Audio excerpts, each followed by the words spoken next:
stigma is such a big barrier to folks getting screening, to having these conversations. And I think also bringing in homophobia as well has been something that I've like personally seen when I've like spoken to people about it, and they're just like, no, like I don't want to talk about that. Or it's just this idea of even getting an exam, like not even, we don't even get to talk about like the fit test or even like colonoscopies. They're just like, I don't want anybody touching or talking to me about this area.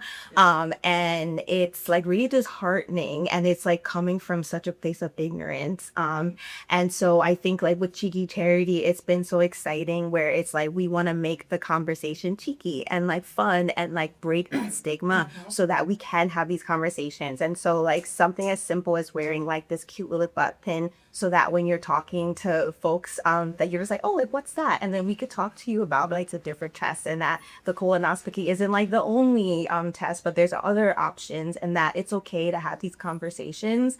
But we know that in addition to stigma being a barrier, there's also just like real inequities where like folks are not able to take the day off to go see their doctor. And that's why telemedicine has been like so important for folks to be able to talk to their providers and have that flexibility has been so important.